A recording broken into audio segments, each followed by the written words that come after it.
Well, hello folks, welcome back. Now that your inspection is done, let's talk about what to do with your inspection report. Very important. So what we've gotten now is a list of the different items that need to be attended to. Then I put them in the summary. Now the summary is at the back of the report. Now on the summary, I only highlight what I feel is the most important. Now I want you to read the whole report.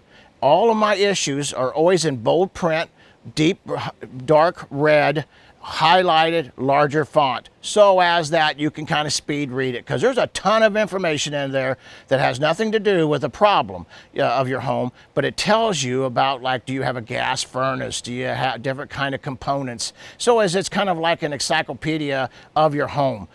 Just a lot of the other information. So you want to go through the whole report, see if there's anything that's important to you that you can also ask. Just don't rely on the summary only.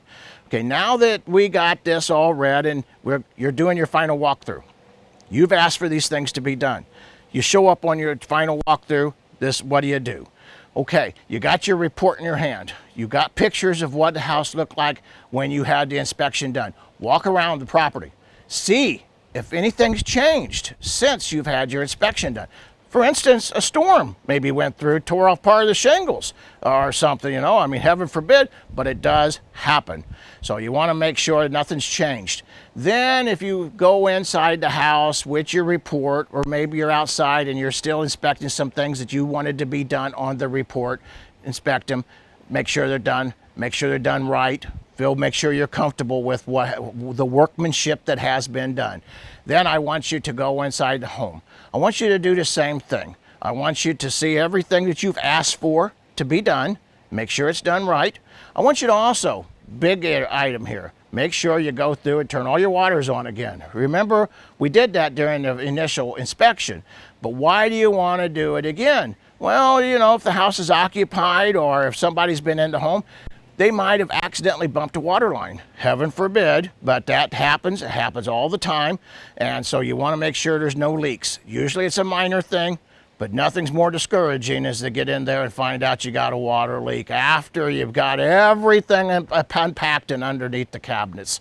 So make sure no water leaks. Then I want you to go through the house, turn on your light switches. I want you to make sure all your bulbs are working, make sure all the lights are working in case you've had an electrical issue.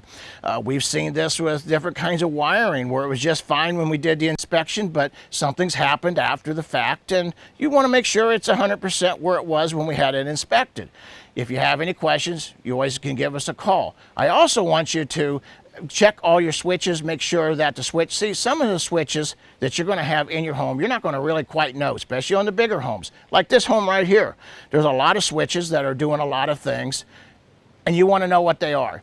So ask the homeowners to label them for you, maybe with some, I like to use that blue painter's tape, and have them label exactly what it is that these go to.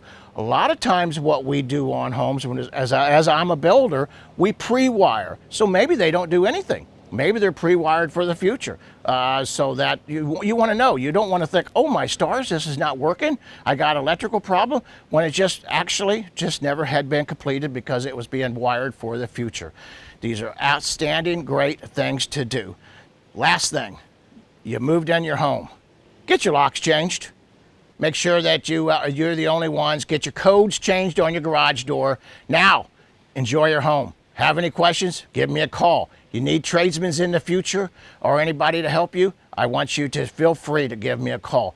I do encourage you highly to check us out on our Facebook page, Galloway Building Services, and our YouTube videos, and even our radio show, because we have tons of great home maintenance information so as that you can live more pleasurable, make your life in your home a lot easier. Thank you folks for using Galloway Building Services. We greatly appreciate your business. Please refer us to your friends. Have a great day.